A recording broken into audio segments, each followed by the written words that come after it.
Kita semua pasti pengen dong jadi komunikator yang hebat. Tapi, gimana kalau saya bilang kunci utamanya itu ternyata bukan ada di mulut kita, tapi justru di telinga kita? Nah, di pembahasan kali ini kita bakal bongkar satu rahasia komunikasi yang sering banget kelewat. Coba deh, bayangin sejenak, seorang komunikator ulung. Siapa yang kebayang? Pasti seseorang yang jago pidato kan? Yang kata-katanya tuh lancar dan meyakinkan. Hampir pasti kita mikirnya soal pembicara yang andal, betul? Nah, disinilah letak pergeseran mindset yang paling penting. Ternyata, puncak keahlian komunikasi itu bukan soal kefasihan kita ngomong, tapi justru kemampuan telinga kita buat benar-benar rangkap pesannya. Ini ide yang bisa mengubah cara kita melihat setiap percakapan. Oke, pertama-tama ayo kita hancurin dulu satu mitos besar yang mungkin selama ini kita percaya. Mitos kalau jago ngomong itu udah pasti sama dengan jago komunikasi.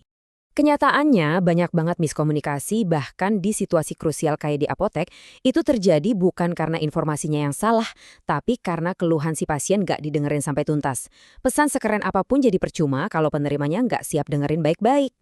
Nah, disinilah kita masuk ke inti perbedaannya. Ada jurang yang dalam loh antara sekedar mendengar suara dengan sungguh-sungguh mendengarkan sebuah pesan.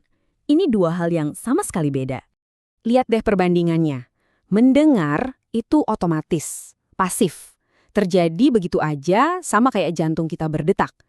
Tapi mendengarkan, nah ini adalah sebuah pilihan sadar. Ini kerja aktif yang melibatkan fokus, otak, dan bahkan hati kita buat benar-benar ngerti.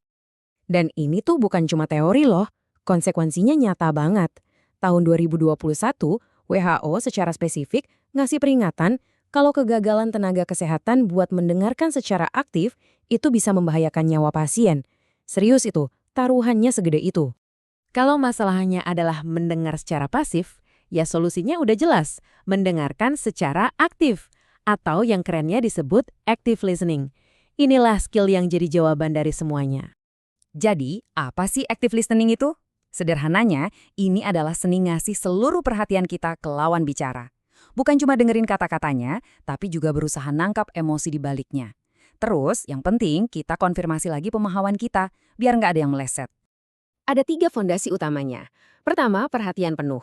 Jadi, singkirin dulu deh itu HP atau gangguan lainnya. Kedua, empati. Coba rasain apa yang mereka rasain. Dan yang ketiga, ini nih yang paling susah. Tahan diri buat nggak motong pembicaraan. Kasih mereka panggung buat bicara sampai selesai. Oke, teorinya cukup. Sekarang kita ke bagian prakteknya. Gimana caranya?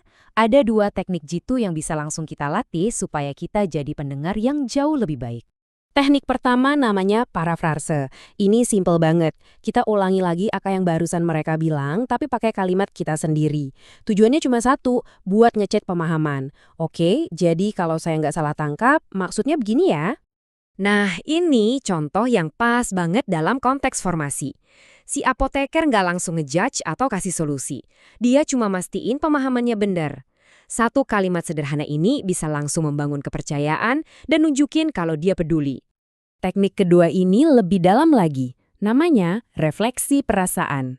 Di sini kita nggak cuma konfirmasi fakta, tapi kita juga coba kenali dan sebutkan emosi yang kita tangkap. Ini adalah bentuk empati yang kuat banget. Coba perhatiin kalimat ini. Daripada bilang, nggak usah khawatir, yang biasanya nggak ngebantu, dia justru mengakui perasaan khawatir si pasien. Dengan begini, pasien nggak cuma ngerasa didengerin, tapi juga ngerasa dimengerti secara emosional. Coba kita bayangin skenarionya. Pasien ngeluh. Reaksi yang keliru itu ya langsung nyeramahin. Tapi jalan yang benar adalah dengan bertanya, boleh diceritain Bu rasa nggak nyamannya seperti apa? Ini membuka pintu untuk menemukan akar masalah yang sebenarnya, yang mungkin bakal kelewat kalau kita cuma fokus ngomong. Terus, kenapa sih skill ini penting banget bukan cuma buat apoteker, tapi buat kita semua? Karena sejujurnya, mendengarkan secara aktif itu kayak punya kekuatan super dalam hubungan antar manusia. Saat seseorang merasa benar-benar didengarkan, keajaiban kecil itu terjadi. Kepercayaan jadi tumbuh, kesalahan jadi berkurang, hubungan jadi lebih dalam. Entah itu sama pasien, pasangan, atau rekan kerja. Karena perasaan dipahami itu salah satu kebutuhan dasar manusia yang paling penting. Jadi, kesimpulan utamanya begini. Active listening itu bukan sekedar teknik, tapi sebuah filosofi. Sebuah cara untuk menghargai lawan bicara kita dan menempatkan mereka sebagai pusat dari interaksi. Nah, untuk menutup pembahasan kita, saya mau kasih satu pertanyaan buat direnungkan. Coba ingat-ingat lagi deh, kapan terakhir kali ada orang yang ngasih perhatiannya 100% ke Anda? Gimana rasanya? Pasti rasanya lega banget kan?